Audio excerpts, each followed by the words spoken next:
This meeting is going to be on the record and will be live streamed to Chatham House members. There may be tweets coming in. And I would ask you, however, those of you who are in the hall, to put your phones on silent, and it may be necessary to turn them off completely so as not to interfere with the equipment. I would like to introduce very briefly to you the group to whom our distinguished panelists belong. It is called the Elders. You will have an opportunity perhaps later to find out more about the work of the Elders, but this is an independent group of global leaders. It was founded by Nelson Mandela in 2007, and he brought together these very distinguished statesmen and former statesmen to campaign for conflict resolution and human rights the world over. And it is now headed by Kofi Annan. And from the Elders, on my immediate left, we have Martti Ahtisaari. He's former president of Finland and a Nobel Peace Laureate, and an expert on international peace mediation, diplomacy, and post-conflict state building. In the middle of our panel, we have Lakhdar Brahimi, currently the joint special representative of the UN and the League of Arab States for Syria, and former Algerian freedom fighter and foreign minister, and he has also in the past acted as UN special envoy on Afghanistan and on Iraq. And probably no introduction, even reminder needed, former President Carter, Jimmy Carter, former President of the United States, also a Nobel Peace Laureate, and frankly, a veteran peace negotiator, passionate advocate of human rights and democracy, and tireless in his pursuit of those causes around the world. Now, I'm fully aware that you're all going to have questions and you're all thinking that this is your great opportunity. What I propose to do is to invite the panel for the first 20 minutes, or just a little bit over 20 minutes, to touch on the following topics. What if there is no two-state solution, what are we looking at? Where are we drifting to? To say something about the Arab Peace Initiative and its relevance or usefulness. Certainly, to spend a couple of minutes focusing on the Kerry, the US Secretary of State John Kerry's initiative, to tell us Europeans in Britain what it is that we could do more or usefully to assist the creation of a two-state solution, and then a little bit about, and what about the Palestinians and the Israelis? What about the dynamic in both their camps? Now, all of that in 20 minutes or so is a tall order, but after that, your questions will be better focused. So, may I ask you, gentlemen, in whatever order you volunteer, to tell us what is the specter that you're looking at, or we are all looking at, if there is no two-state solution to the Israeli-Palestinian conflict? Mr. President, I think you're going to Well, it seemed to me the last few years in Israel that the coalition that's in power is moving away from a two-state solution and have assumed the right of Israelis to control the territory all the way from the Jordan River to the Mediterranean Sea. This is, in my opinion, and the opinion of others that I'll quote in just a second, will be a tragedy for Israel, because they will either have to dominate the Palestinians who live in that area and deprive them of any rights whatsoever to full citizenship, which would be exactly the same as apartheid, even worse, in South Africa was, or either they'll have to give the Palestinians equal voting rights in order to help control and make the determination of the policies of the Israeli government, which means that it can no longer be a Jewish state. And this has been the alternative that's been avoided and condemned publicly, for instance, by Ariel Sharon in his writings and in his conversations with me. It was the policy of Ehud Olmert, the last prime minister who served before Netanyahu, as you know, and earlier ones, including Prime Minister Barak, who until recently was the defense minister. So I think that Israel has a choice to make. Either go by the international law, commonly observed by every nation except Israel, that the basic line on which the border should be drawn is the 1967 borders before the 67 war, which is known as the Green Line, with one exception, that is that there can be land swaps very near Jerusalem for the major Israeli settlements, and acre by acre or hectare by hectare, the land is given by the Palestinians to Israel for these major settlements will be repaid to the Palestinians on an equal basis. Sharon had a very good idea there, and that is to swap that land for a corridor between Gaza and West Bank, which is just 36 miles. And on that corridor could build a railroad and a highway that could be controlled by and operated by the Palestinians and defended by Israel. That's the kind of swap that sounds very attractive to most people. And as you know, the Arab League recently has said, okay, they accept the 67 borders with land swaps. So that's the alternative that Israel faces, either devastation in the future for Israel itself and also the Palestinians who would live in subjection, or to abide by international law. Thank you very much, Mr. President. Is there anything that either of you want to add about what beholds us, what befalls us if there is no Palestinian state alongside the Israeli state? Well, you know, our chief is Jimmy Carter on the issue of Palestine and Israel. He knows everything there is to know about it. I would like to add just one little thing.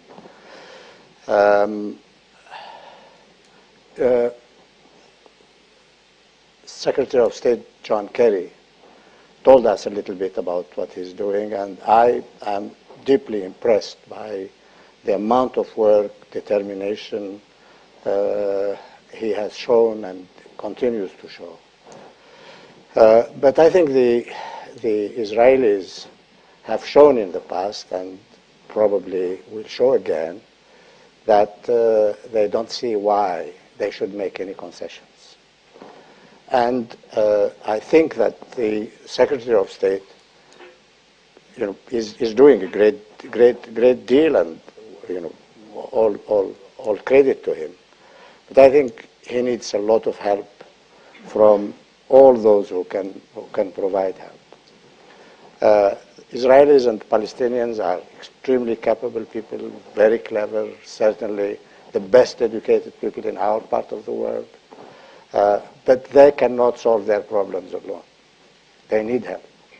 And the European Union and other countries, you know, Asian countries, China, Latin American countries, African countries, should all gang together to support a drive for this two-state solution. If it doesn't happen soon, then it will be dead. What will happen after that? Nothing good. That is for certain, because the Israelis will never accept to give full citizenship to the Arabs in the West Bank and Gaza. That is just out of the question. What will happen? Conflict. How that conflict will evolve, it's very difficult to say for the moment. Israel is strong, very, very strong militarily. It's very, very strong economically. They are doing extremely well. But they will probably have a problem, and certainly the Palestinians will suffer a great deal. Thank you very much. Now, what do you gentlemen think could be done to bring about a two-state solution at this stage? Mr. President, you've talked about the visions, the options considered by previous Israeli leaders and governments. But right now, with John Kerry trying to start a process, what needs to be done to rescue the possibility? First of all, at least I can say from my behalf that the meetings we had in Washington convinced me that this is a serious exercise that is being started. And when you asked what the Europeans should do, I think we should support what Secretary of State and US government is doing at the moment. I don't think the worst thing I can see developing is that everybody is trying to do something, and that's done in a very uncoordinated manner. And I think that's, as I mentioned in Washington already, that I think this is the best I have seen for a long, long time.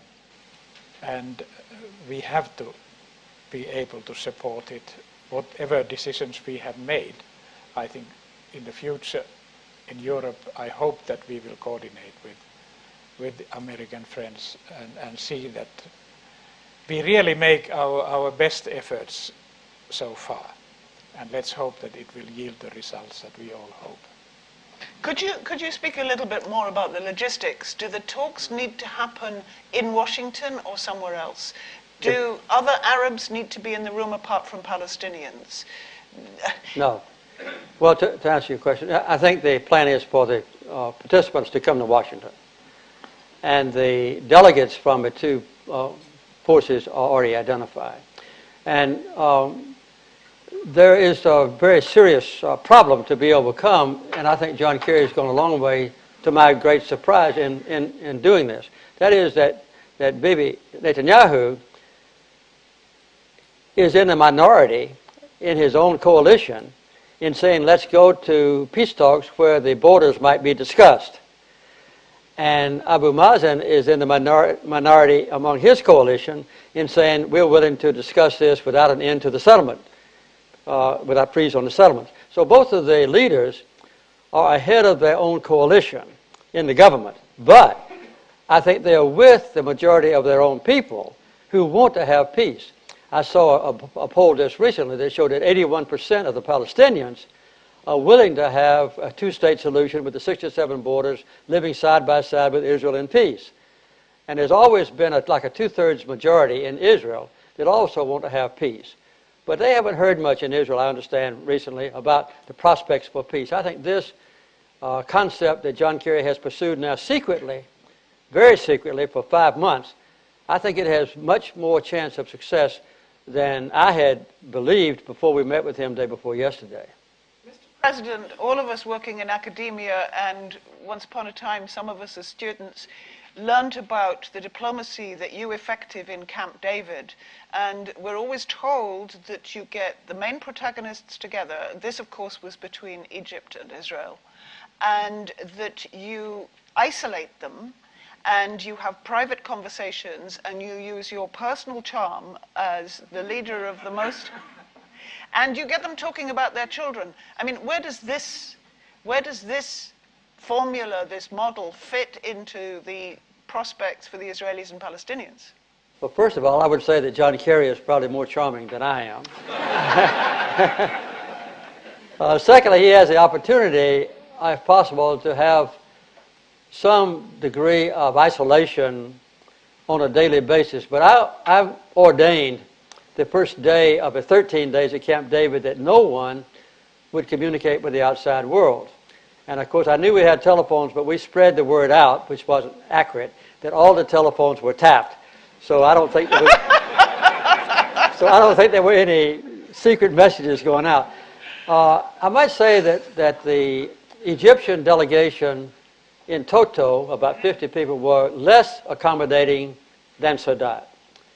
And in the Israeli delegation, you had exactly the opposite. Everybody on the Israeli delegation, again about 50 people, were more amenable to peace than was Begin.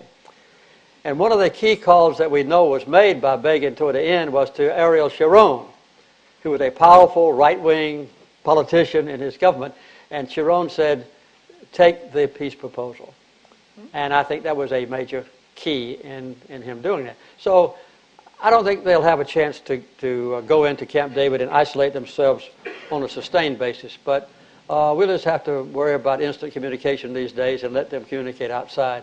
But I think the negotiators, for instance, on the Israeli side at least, I think she is known to be in favor of peace talks more than Netanyahu. And I know the Palestinian side negotiators better than I do Ms. Livni. So I think that the negotiators will be exploring ways of being flexible more than perhaps their bosses back home would like. But that's a good sign. It could be done. I think if they come out with a mutual concessions that are attractive to the people back home and it's clarified, then I believe that in a referendum, which is inevitable on both sides, they will accept. I might add one thing quickly that might be news to the audience. I have met many, many hours with Hamas leaders, and they have assured me for a long time that they will accept any negotiation that is successful between the PLO and Israel if it is put to the Palestinian people in a referendum.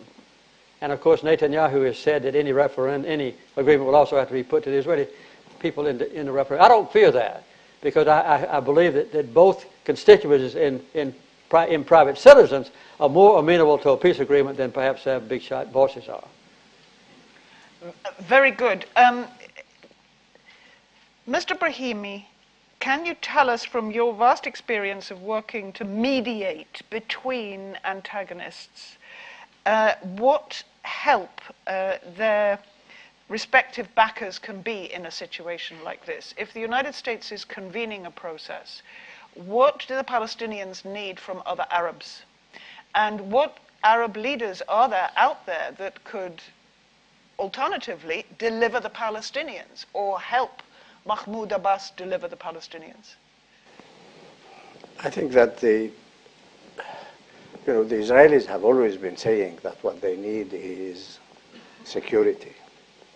And their definition of security, as we understood it, was first of all that a very detailed agreement with the Palestinians to make sure that they are not going to be attacked or anything. And, they are talking about the Palestinian state being demilitarized for a very, very long time, and that they want to have full peace with the Arabs. I think that the Arabs have given that now.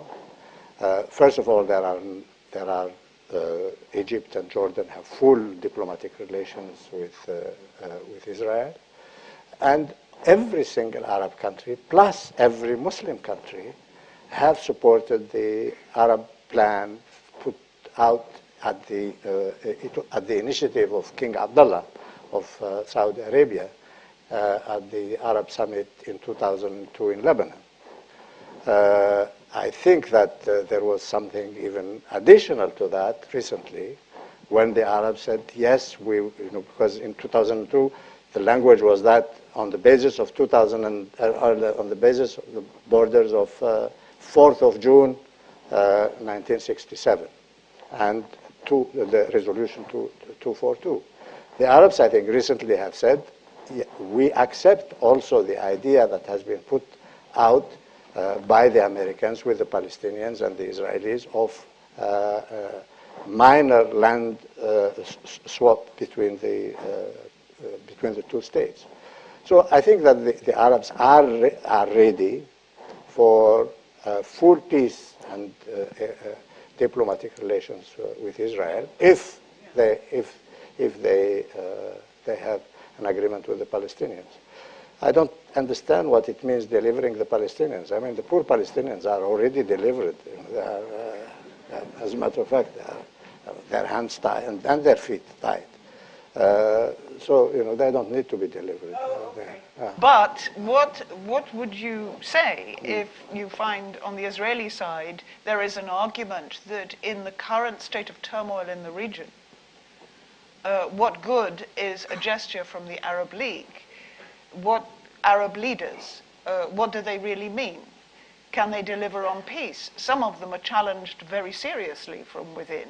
Well, we're not quite sure who the representative of Syria is at the moment. The thing is, I think that there is a consensus in the Arab world. Syria under Assad, the extremists, the resistance, and so on, they have signed on with everybody else to this commitment that if there is an agreement between the Israelis and the Palestinians, they will establish full relations. Of course, they have also their problem of the Golan that needs to be solved at the same time, and I suppose it can be solved. Yes, we have some few little problems in the Arab world these days, but I think that the commitment, I think, from all sides, whoever is going to be in charge in Egypt, will be committed to this, will sign up to this commitment, that if there is an agreement between the Palestinians and the Israelis, they will support. And this is true from Morocco to Oman, and this includes Muslim countries, including Iran. They have all signed to this idea, to the peace plan of King Abdullah of Saudi Arabia of 2002. Very important thing. 2002 was when King Abdullah made the Arab peace proposal. In 2005, there are about, I think, 22 countries in the Arab League. There are 56 countries who are Islamic countries. The rest of them are not Arabs. And at the Islamic conference, there are 56 countries. Iran was presiding, and they voted unanimously to accept the Arab peace proposal. So Iran is on record as having accepted the peace proposal. Ah, that's quietly sipped by the headlines, hasn't it? Thank you very much for pointing that out. Going back to the Europeans, Martti Ahtisaari, Mr. President, should the Europeans follow the lead of President Carter and talk to Hamas? No, I have always said that, and my own experience is that you have to talk to everybody. If you want to find a solution to conflicts. And it's actually fascinating to see that those who have been in the past conflicts branded as terrorists are now working as a peace mediators. Starting with Mandela. Yes, the only person that I have openly said that I admire, and I don't, I'm not even looking for anybody else in that category. But the important thing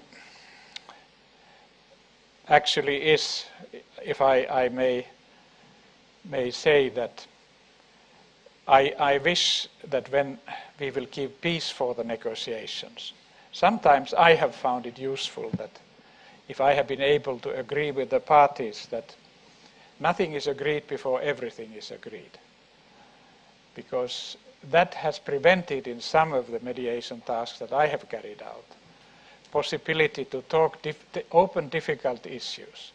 And no one has run to the press and said that now we got this, which is absolutely vital for us. And if the parties follow that, as they have done in some of my negotiations, it's a clear sign that they are trying to be serious in addressing the problems. I think it is also, there are many things that can be done to facilitate negotiations and done by different actors. For instance, the necessary economic assistance, so that people can actually manage their lives in a difficult situations which are taking place at the moment. How to deal with so that you can keep your supporters informed, because that is a problem. There are many, many issues that have to be addressed by those who are at the same time negotiating, and in that sort of thing their friends can also be of assistance. That generally everyone knows that where are we moving in the negotiations.